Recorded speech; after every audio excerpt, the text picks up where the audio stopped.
안녕하세요. 저는 몇 년 전 작은 암세포를 덜어내고 남은 생을 잘 살아보려고 노력하고 있는 60대 남성입니다. 오늘 저의 이야기를 들려드리고 싶어 사연을 보내게 되었습니다. 6년 시절 가족들이 둘러앉을 식탁은 언제나 차갑고 무거운 식사자리였습니다.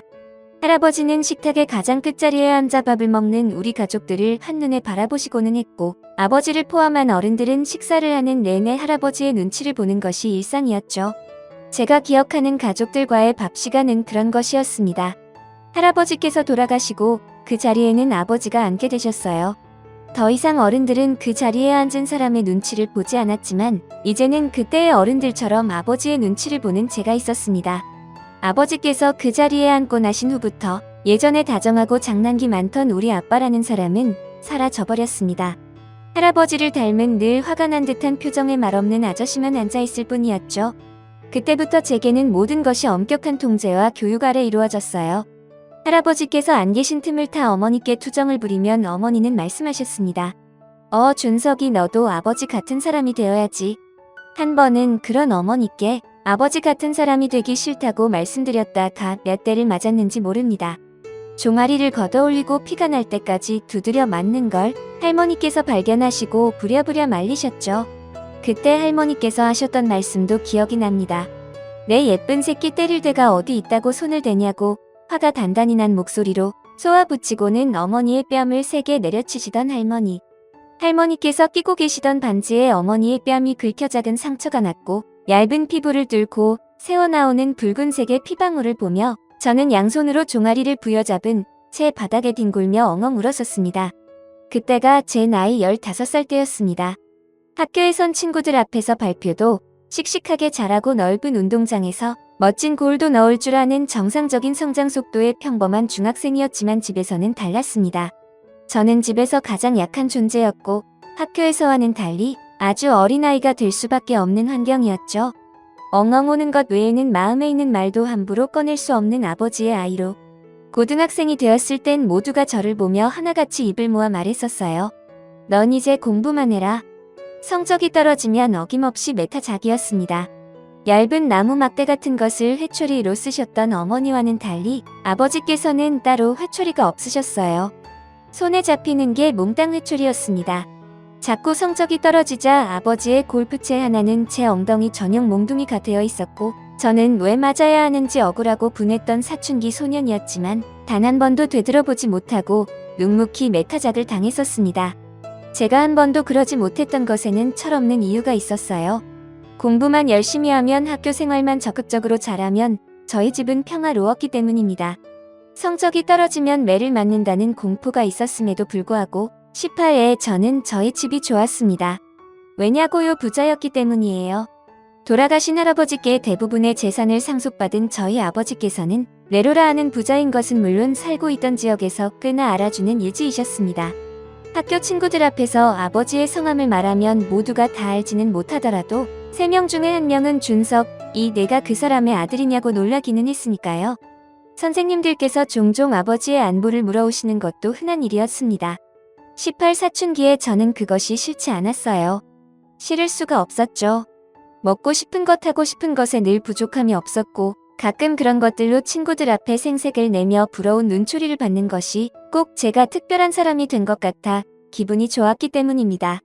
돈이 없어 먹고 싶은 것도 못 먹는다는 친구들을 경양식집에 데려가 실컷 먹이고 기분 낸답시고 마음대로 백화점에 가서 갖고 싶은 것을 사고 집에 들어가도 집에선 그 누구도 저를 혼내지 않았습니다. 때 되면 아버지 앞에 엉덩이를 내밀고 골프채로 맞아야 하는 것만 빼면 좋은 환경이었어요. 솔직히 돈이 없어 힘들게 사는 친구들을 보면 부유한 집에 태어나 살고 있다는 것에 감사해야 하는 것이 분명했습니다. 부모님이 주시는 대로 입고 먹고 쓰며 자랐던 학창시절은 제가 아버지께서 원하시는 대학에 입학을 하게 되면서 평화롭게 막을 내렸습니다. 그토록 바라시던 대학에 갔고 20살이 넘어 어엿한 성인이 되었으니 아버지께서 제게 골프채를 휘두르는 일은 더 이상 없었어요. 겨우 20살을 넘긴 어린 대학생이 고급 승용차를 몰고 학교를 다니고 아버지가 주신 용돈으로 아무렇지 않게 비싼 밥을 먹는 것들이 그때는 당연한 줄로만 알았습니다. 아니, 당연히 여기고 살았죠. 정말 가기 싫었던 군대 친구들 하나둘 입대를 하고 제게 다가올 운명의 시간을 부정하던 어느 날 친구들이 제게 이런 말을 하기도 했습니다. 야, 준서가 너희 집 잘 사는데 군면제 같은 건 못하냐? 그 말에 희망을 품고 아버지께 그대로 말씀드렸다가 도리어 역효과가 나 제발로 입대 신청을 하고 군대를 가야 했던 지난날도 있었어요.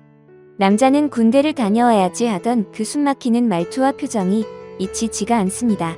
거짓말 같은 그러나 너무나도 생생한 군 생활이 끝이 나고 저녁을 하던 날 엉엉 울며 안아주시는 어머니의 품이 어쩜 그리 낯설고 어색하기만 하던지 하물며 군 생활 도중 몇 번이나 휴가를 나왔음에도 불구하고 절반 이상의 날들을 아버지 얼굴을 뵙지도 못했습니다.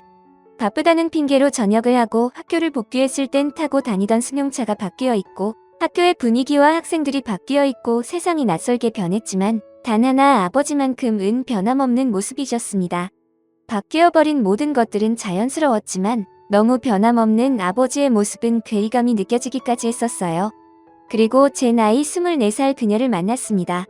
어깨 아래로 내려오는 생머리를 질끈 묶고 어느 포장마차 앞 거리를 빗자루로 쓸고 있던 그녀. 끽해봐야 저와 동갑 정도 될 땐 여자였습니다. 밤이 되어 제법 어두운 밤이었는데 또 그녀의 주변으로는 누가 불을 환하게 켜두기라도 한 것처럼 반짝 눈부시게 빛이 났어요. 그 자리에 멀뚱히 서서 그 자태에 홀려버린 채 넋을 놓고 봤습니다.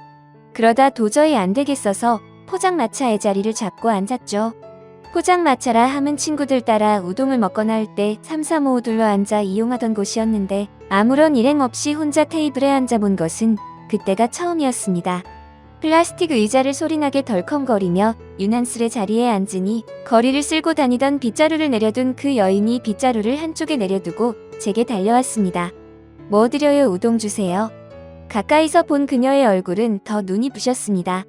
조금 더 오래 보고 싶었지만 야속하게도 손님이 몇 없어 금세 우동이 나왔고 테이블에 우동을 내려놓은 그 여인은 다시금 빗자루를 들고 바닥을 쓸어댔습니다. 우동을 먹는 내내 제 머릿속은 요동쳤어요. 어떻게 더 말을 걸어볼지 방법을 몰라서였습니다. 그리고 저는 그냥 우동 한 그릇을 깨끗하게 비운 평범한 손님이 되어 그 자리를 뜨게 되었죠. 저는 그 후로 거의 매일 그 포장마차에 찾아갔습니다. 포기를 몰랐지요. 주로 혼자 앉아 우동 한 그릇을 먹었고 간간히 아무것도 모르는 친구들을 데리고 닭똥집에 소주를 한 잔씩 기울이기도 했습니다. 그 모든 시간들 속에서 저의 시선은 오로지 그 여인을 향해 있었습니다. 그렇게 포장마차 문이 닳도록 드나들 길을 2주째. 저는 하루도 빠짐없이 꼬박꼬박 찾아오는 제게 특별한 선물이 주어졌습니다. 우동 한 그릇이 나오고 저는 그 여인의 얼굴을 쳐다볼 명분이 없어진 것에 아쉬워하며 한 젓가락을 뜨던 순간 다시 그 여인이 제 자리 앞에 우뚝 멈춰섰어요. 눈을 휘둥그레 뜬 채 쳐다보니 툭 하고 소리나게 접시 하나를 내려놓는 것입니다. 접시에 뭐가 들었는지 확인도 하지 않은 채 뭐라 말을 하는 그녀의 얼굴만 넋을 놓고 보았습니다. 이모가 서비스래요. 매일 온다고.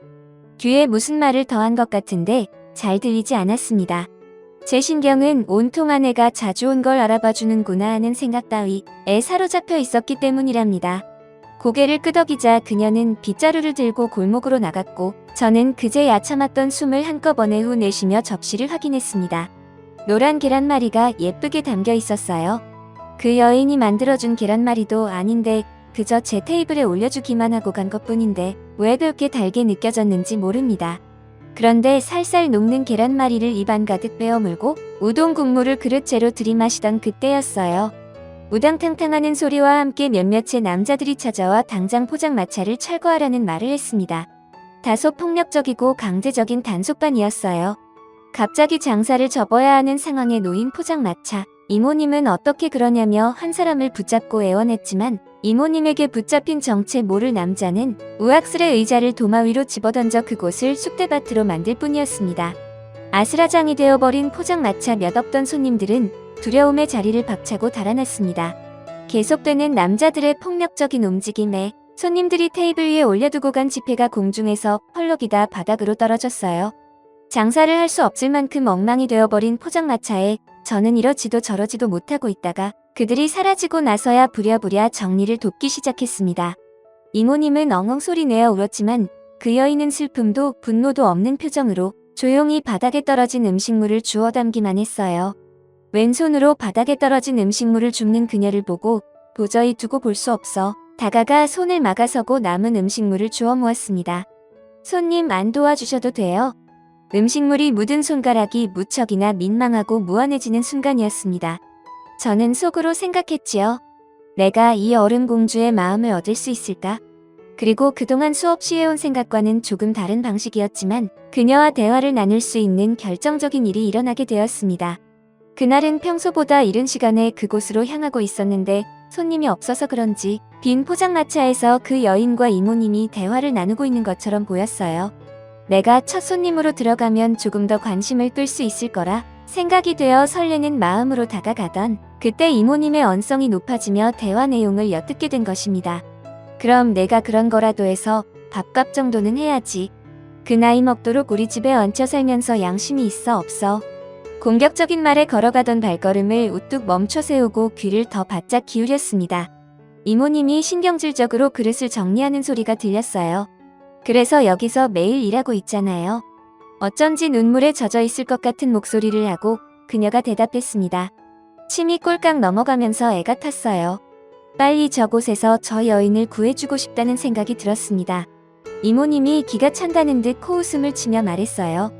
내가 와서 하는 게 뭐가 있다고 맨날 첫날 빗자루 들고 왔다 갔다 할 줄만 알지? 손님들한테 살랑살랑 생글생글 웃을 줄 알기를 해. 내가 뭘 안다고 이모님은 듣기만 해도 화가 나는 말을 아무렇지 않게 뱉어댔습니다. 차라리 그냥 제가 지금 얼른 들어가 서 테이블에 앉아버려야겠다는 생각이 들었어요. 그렇게 의자를 당기는 순간 그 여인이 눈물로 붉게 물든 눈과 코를 하고서 잽싸게 뛰어나갔습니다.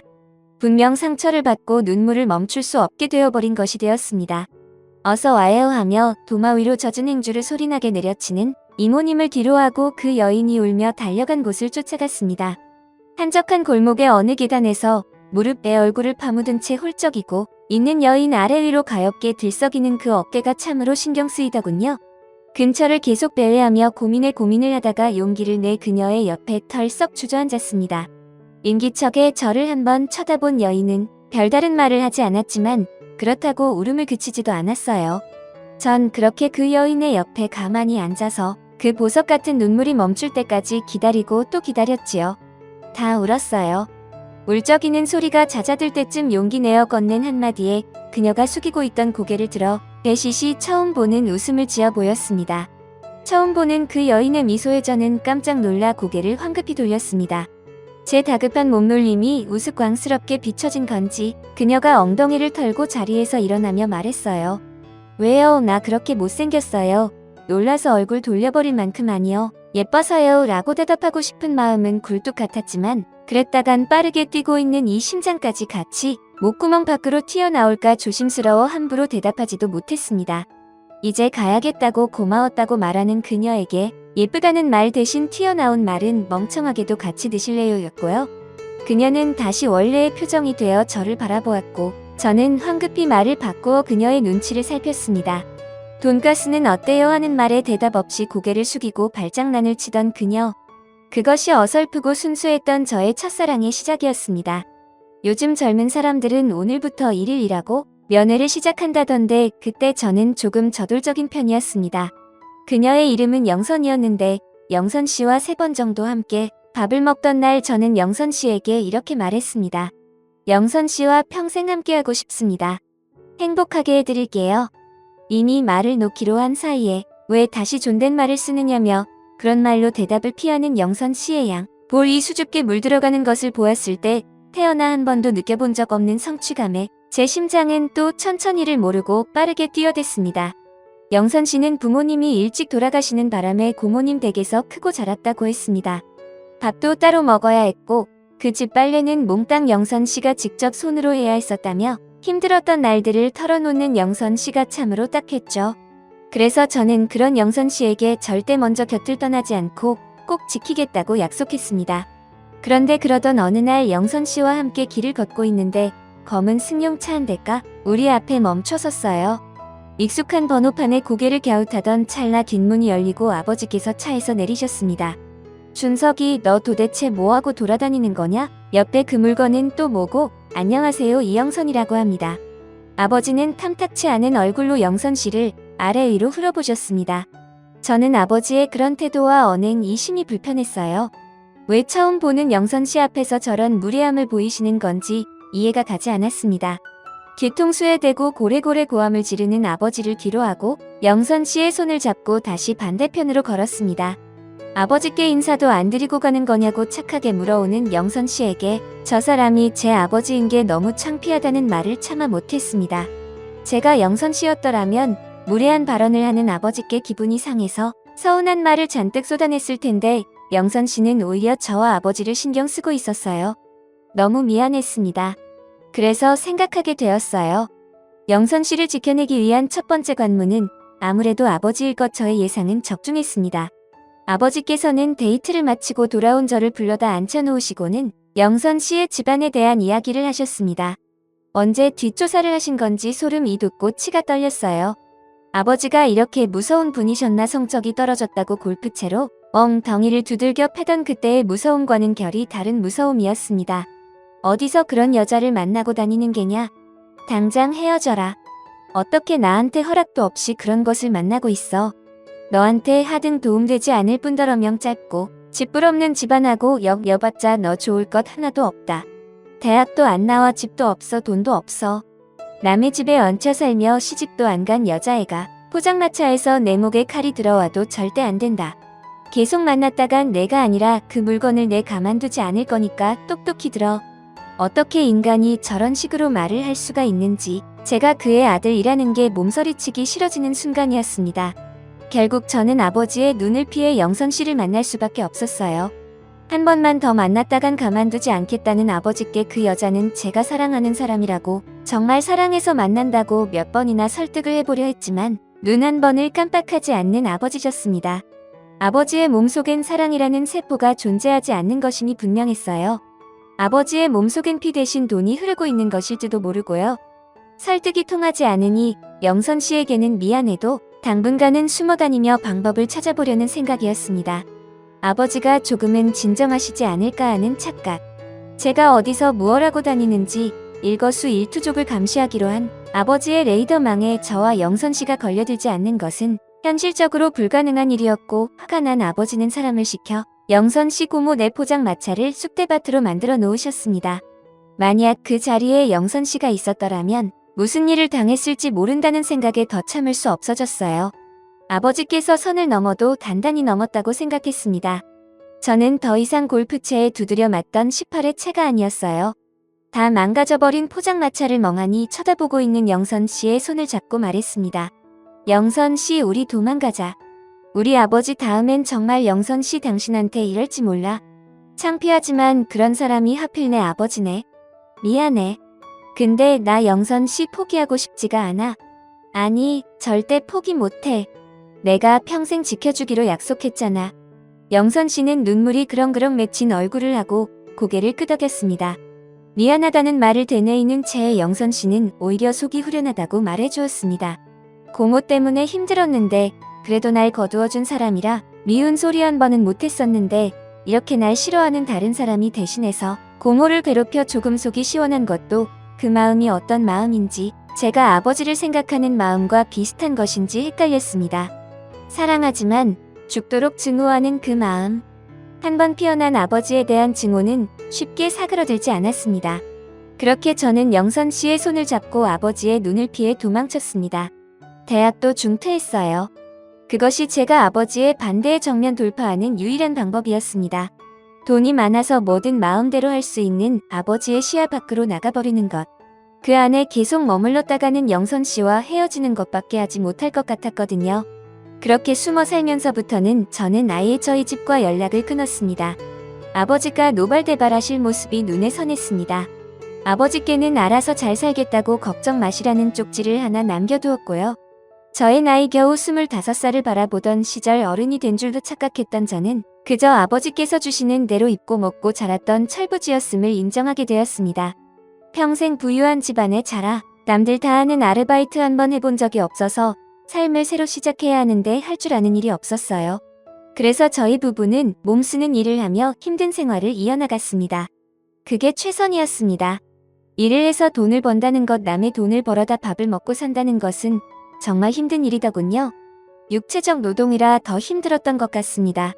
하지만 만약 영선 씨 손을 잡고 도망치기 전날로 다시 돌아가게 된다고 해도 저는 그때와 다름없이 아내의 손을 잡고 도망치는 것을 선택할 것입니다. 편하게 사는 것, 아버지께서 물려주신 돈으로 누리며 사는 것, 그것보다 제게 중요한 것은 아내였기 때문이에요. 영선 씨는 제게 세상 그 무엇과도 바꿀 수 없을 만큼 중요하고 소중했던 나의 첫사랑이었습니다. 도망을 가서 지내는 와중에도 아버지는 어떻게 찾아낸 건지 무서울 정도로 사람들을 시켜 저를 찾아왔었습니다. 살던 집에 몰래 들어와 진을 치고 있는 사람들을 발견한 영선 씨의 연락이 또 도망을 가야 했고 다니는 일터까지 쫓아온 낯선 이들의 그림자에 저희는 직장까지 그만두고 다른 곳으로 몸을 숨겨야 했습니다. 그래서 저희는 결혼식도 혼인신고도 하지 못하고 그렇게 살았네요. 숨고 도망가도 계속해서 찾아내는 아버지 때문에 사는 것을 들키지 않고 둘이서 잘 사는 것이 제일 중요했기 때문입니다. 그런 와중에도 세 번째 도망간 어느 작은 집 평상에서 저는 영선 씨에게 늦은 프로포즈를 했습니다. 돈이 없어 보석이 반짝이는 값비싼 반지를 선물하진 못했지만 꽃시장에 들러 좋아하는 튤립을 한아름 샀어요. 태어나 처음 사보는 꽃이었는데 꽃을 들고 버스를 타고 거리를 걷는 동안 사람들이 꼭 저만 쳐다보는 것 같아 마음이 간지러웠던 기억이 납니다. 늦은 저녁 식사를 마치고 평상 아래 몰래 숨겨두었던 꽃다발을 꺼내 영선 씨에게 건네자 영선 씨는 금방 울음을 터뜨렸습니다. 늦어서 미안해 나와 결혼해줄래요 깜짝 놀랐다가 울상이 되었다가 환한 웃음으로 변하는 영선 씨의 얼굴이 참 사랑스러웠죠. 아, 이 여자 손잡고 도망 오길 정말 잘했다. 처음부터 그랬지만 그날 다시 한번 다짐했습니다. 이 순수하고 맑은 여자를 위해 제 평생을 다 바치겠다고요. 그리고 우리의 미래를 위한 한 가지 약속도 빼먹지 않았습니다. 이렇게 둘이 살다가 아이를 갖고 그 아이의 출생신고를 하게 될 때 그땐 꼭 우리 혼인신고도 같이 하자고 말이에요. 비록 다른 존재도 아닌 아버지로부터의 말도 안 되는 도망이 계속되고 있었지만 더할 나위 없이 행복했습니다. 힘든 상황에서도 여전히 제 곁을 지켜주는 영선 씨 나의 아내가 있어드니까요. 꽤 잘 숨어 살았는지 아니면 아버지께서 더 이상 우리를 찾는 것을 관두신 것인지 정체 모를 그림자들이 나타나지 않은 지 6개월 정도가 흘렀습니다. 그 하나만으로도 마음에 안정감이 들었던 걸까 저희 부부에게도 아이가 들어서버요. 가슴 깊숙한 곳에서부터 벅차오르는 그 감정은 지금도 적절한 표현을 찾을 수 없을 만큼 생소하고 특별한 감정이었습니다. 그리고 그런 저희 부부의 사랑을 먹고 자란 아이가 마침내 세상에 태어났어요. 얼굴은 저를 닮고 흰 피부와 손발은 엄마를 닮은 사랑스러운 아들이었습니다. 그리고 저희에게 아이가 태어났다는 것은 기다리던 혼인신고를 할 때가 찾아왔다는 의미이기도 했습니다. 요즘은 출산을 하고 나면 산후조리 원이다 뭐다 산모에게 좋은 것들이 많이 생겨났지만 그 시절엔 많이 열악했지요. 솔직히 그때 그런 것들이 지금만큼 잘 되어 있었다고 하더라도 제가 아내에게 그렇게 해줄 수 있었을인지는 불분명합니다. 지금은 누구보다 아내를 생각했지만 현실은 저는 일하러 가기 바빠왔고 아내는 아이를 같이 돌봐줄 사람 한 명 없이 치열한 육아와 혼자 하는 몸조리를 견뎌야 했으니까요. 그러던 와중에 아내는 힘든 몸을 이끌고 빨리 혼인신고를 하러 가고 싶어 했습니다. 아내뿐만 아니라 저 역시도 마찬가지로 혼인신고를 하러 갈 수 있는 날을 손꼽아 기다리고 있었죠. 그래서 제가 일을 하러 간 동안 혼자라도 가서 혼인신고를 하고 오겠다는 아내에게 그러라고 해버렸습니다. 그리고 아내는 그 길로 아이와 함께 집을 나가 영영 돌아오지 않았습니다. 편지 한 통, 쪽지 한 통, 전화 한 통 없이 그 어떤 마지막 흔적 하나 없이 아내와 아이가 사라진 것입니다. 너무나 사랑했던 아내와 아들을 한순간에 잃은 저는 제정신이 아니었어요.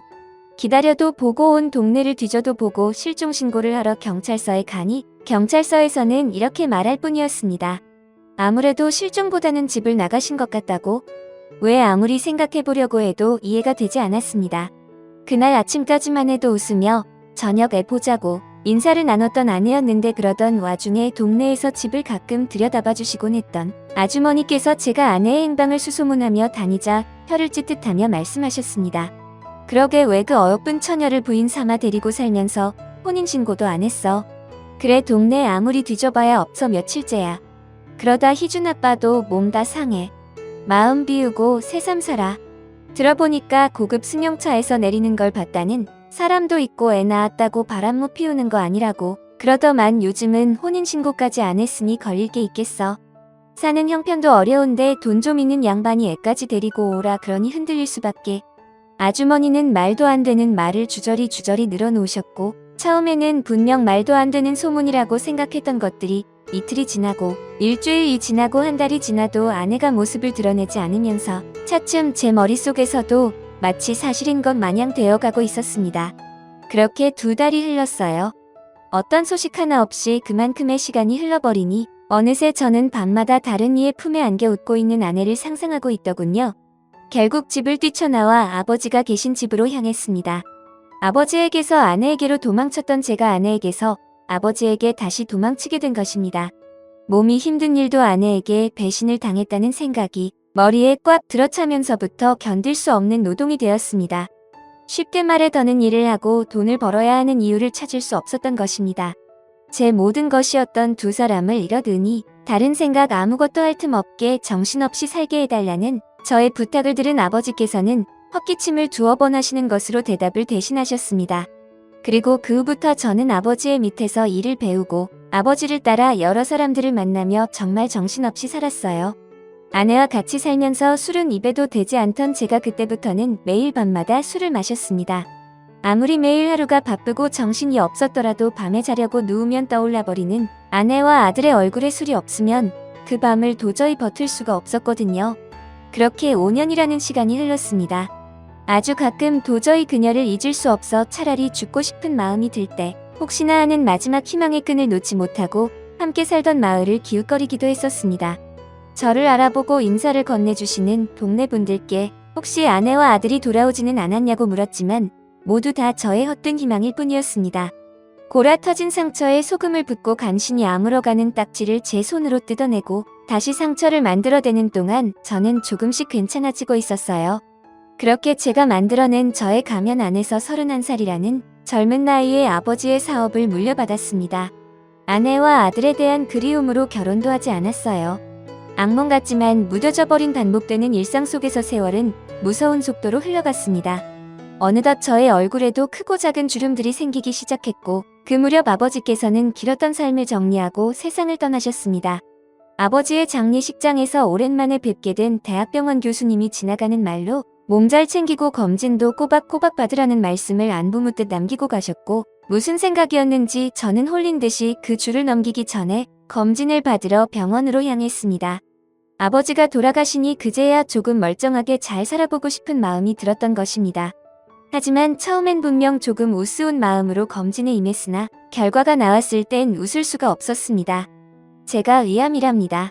어찌나 어이가 없고 황당하던지 어쩌면 죽기 전에 진심을 다해 웃는 일은 아내와 함께 살던 그때가 처음이자 마지막일지도 모르겠다는 생각이 들었습니다.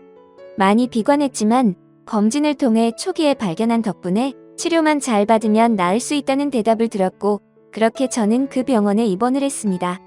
그저 조용히 치료받고 빨리 병원 생활을 끝내자는 마음으로요. 그런데 그런 저의 바람과는 달리 제 전담 의사라는 사람이 많이 걸리적거리는 유형이더군요.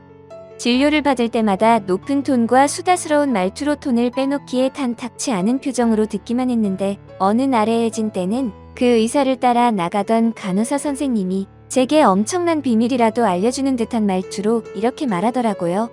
선생님이 좀 과하게 살가우시죠? 항상 안병동에 계신 분들 조금이라도 더 밝은 기운 받고 웃게 해드리고 싶어서 그러세요.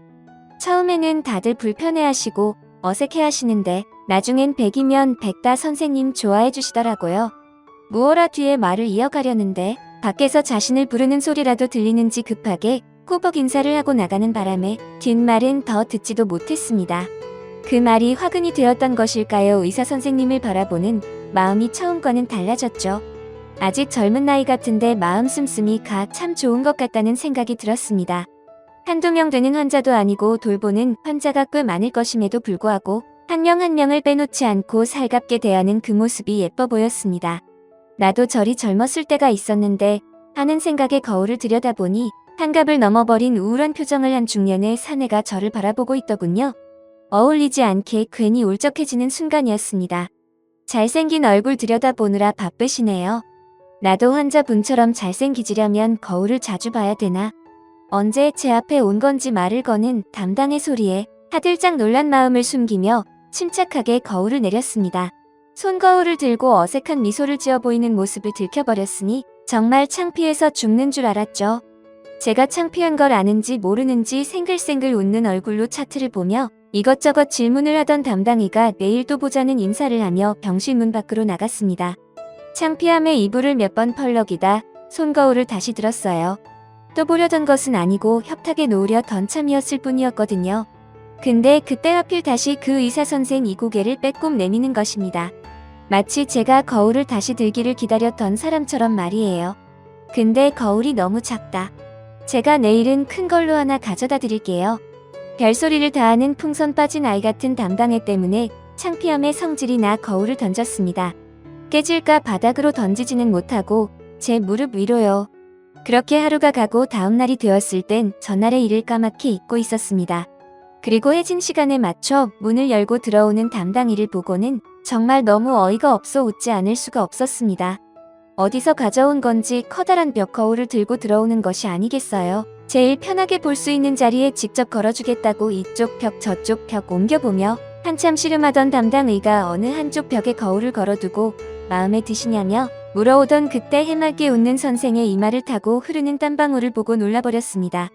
지금 이게 이렇게 땀까지 흘려가며 애쓸 일인가 싶다가도 정말 환자들을 위하는 마음이 깊은 청년이라는 생각에 내심 기특하기도 했지요. 기계적인 의사들 수없이 봐왔지만 이토록 인간적인 의사는 처음이었으니까요. 그 후로 저는 괜히 해진 시간이 기다려졌습니다. 텅 빈 1인실 병실에 혼자 있는다는 게 외로운 일이라는 걸 그 선생님 때문에 깨닫게 되었습니다. 쓸데없이 넓기만 한 병실에 가족도 친구도 아닌 담당의 한 명이 찾아와주는 것만으로 병실이 꽉 차는 것 같은 기분이 들었습니다. 아, 내가 아프더니 정신이 많이 약해졌구나 싶다가도 또 해진 시간을 기다리는 제가 있었습니다. 그러던 어느 날 치료가 막바지에 들어설 무렵이었습니다. 하루는 병실 안에 갇힌 시간이 너무나도 답답하고 길게만 느껴져 밖으로 산책을 나가게 됐어요. 그리고 엘리베이터에서 내려 로비를 지나쳐 나가려던 순간 로비 앞에 서 있는 익숙한 인형을 보았습니다. 세월이 한참 지났어도 한눈에 알아볼 수 있었어요. 제가 그토록 사랑했던 나의 아내 영선 씨라는 것을. 멈칫해서 한참 망설이다 결국 인사를 하지 못하고 다시 병실로 돌아섰습니다. 그리고 저는 그날 밤새 잠 한숨 자지 못하고 로비 앞에 서 있던 아내와 제 담당 의사의 대화를 곱씹어야 했습니다. 엄마 여기까지 뭐하러 오셨어요? 내가 금방 갔을까? 그래도 엄마는 너 1분이라도 더 빨리 보고 싶어서 왔지. 어이구 우리 아들 이게 얼마만에 보는 얼굴이야. 유난히 밝고 살가웠던 저의 담당 의사가 저의 아내에게 엄마라고 부르고 있었던 모습. 그 모습이 잊히지 않았기 때문입니다. 다음 날 진찰 때 저는 의사에게 물었습니다. 나이가 몇 살이냐고. 38이라고 대답하는 담당 의사의 얼굴에서 그제야 어릴 때의 얼굴이 보였습니다. 자꾸만 울음이 터져 나오려는 걸 아래 깁술로 꾹꾹 눌렀습니다. 죽기 전에 한 번은 다시 볼 수 있을까 늘 바라왔는데 희준아, 내 환자분 저는 희준이가 아닙니다. 그래, 그럴 수 있어. 아마 이름을 바꿨겠지. 너 어머니 되는 분 성함이 이영선 맞지? 내가 태어났을 때 내 이름은 희준이었어. 내가 내 아비다. 처음엔 믿지 않던 희준이가 아내의 이름을 듣자마자 울상이 되어갔습니다. 어린 아들을 품에 안고 남편을 떠나갔던 아내의 이야기를 희준이에게 짧게 들려주며 한번 만나게 해줄 수 없겠느냐 물으니 희준이가 곧 눈물을 떨어뜨릴 것 같은 얼굴을 하고 말했어요. 당연히 만나셔야죠. 어머니께서도 사는 동안 아버지 많이 그리워하셨습니다. 그렇게 저는 아내를 다시 만나게 되었고 왜 저를 떠나야만 했었는지에 대한 이야기를 듣게 되었죠. 그저 동네 아주머니들의 뜬 소문처럼 가난한 제가 싫어서 새 삶을 시작할 기회를 잡으러 다른 남자를 따라갔다고만 생각했었는데 우리 애 태어나고 기쁨에 육아의 고단함에 아버님을 잠시 잊고 살아봤지. 근데 하필이면 혼인신고하러 간 그곳에서 아버님을 다시 뵙게 될 줄은 몰랐던 거야. 어떻게 알고 그곳에 나타나신 건지. 아내는 이미 몇십 년이 지나버린 그때의 일이 아직도 생생하게 기억난다며 이야기를 이어갔습니다. 지금 혼인신고하고 애 출생신고하면 평생토록 나하고 우리 아들 그리고 당신을 괴롭히겠다고 말씀하시더라고. 내 아들 얼마나 귀하게 자랐는데 네가 다 망쳤다. 걔는 장차 내 사업을 물려받고 더 좋은 집 더 좋은 차 온갖 좋은 것들만 누리고 살아이다. 근데 그걸 그까지 사랑이라는 감정 노름 하나로 망쳐놓고 사랑하는 사람 앞길 막는 게 그게 니들이 말하는 하시면서 지금 혼인신고하지 않고 떠나주기만 하면 준석 씨도 다시 편하게 살 수 있고 또 애 키우는데 부족함 없을 정도로 도와주시겠다고. 아내의 입에서 나온 말은 지난날 애멍청했던 저 자신을 원망하게 했습니다. 아버지 생각을 왜 못했을까? 왜 더 이상 날 찾지 않는다고 안심했던 걸까? 그런 사람을 두고 난 왜 그런 멍청한 상상들이나 하며 결국 아내와 딸을 떠나보는 걸까? 미안해. 그때는 그게 준석 씨랑 희준이를 둘 다 위하는 일이라고 생각했어. 나도 그렇게 떠나고 후회 많이 했어. 당신이 얼마나 힘들어하고 있을지 아니까. 정말 내가 미안해. 모든 게 다 제 탓이었습니다. 저는 아내에게 사과를 더 들을 필요가 없다고 생각했어요. 지금이라도 이렇게 다시 만나 서로의 잘못을 이야기하고 반성하고 있으니까 말입니다. 저는 몇십 년 동안 더 작아져버린 나의 첫사랑을 조심스레 품에 안았습니다. 그렇게 저희 가족은 돌고 돌아 다시 제자리를 찾았습니다. 며칠 후 아들에게 지난 이야기를 들려줄 겸 그리고 다시 함께 지낼 우리를 축하할 겸 바쁘다는 대학병원 의사를 불러 레스토랑에 모이기로 했었습니다. 오고 있다는 연락을 받은 지 5분도 채 안 되었을 때 호출이 있어 다시 병원으로 돌아간다는 연락이 왔고 저희 둘만 남게 되었지요. 세월에 변해버린 조금은 낯선 얼굴 속에서 나의 첫사랑을 찾는 것은 그리 오래 걸리지 않았습니다. 저는 희준이가 못 오게 돼서 오히려 다행이라며 주머니 속에 준비했던 반지를 꺼냈어요. 그 시절 돈이 없어 제대로 하지 못했던 프로포즈를 꼭 다시 하고 싶었기 때문입니다. 다 커버린 아들의 축하와 주변 사람들의 응원을 받으며 저희는 마침내 결혼식을 올렸습니다. 미처 하지 못했던 혼인신고도 하고 말이지요. 그렇게 아내와 함께 사는 요즘이 너무나 행복합니다. 인연이라는 것은 돌고 돌아도 결국에는 함께하게 되는 것일지도 모릅니다. 사랑하는 사람과 함께하는 1분 1초가 너무 소중합니다. 요즘엔 회사도 나가기 싫을 정도예요. 지금 이 소중한 시간들이 부디 천천히 흘러가 주기를 기도하고 또 기도합니다. 지금까지 사연 들어주셔서 감사합니다. 사연이 재밌으셨다면 구독과 좋아요를 눌러주세요. 감사합니다.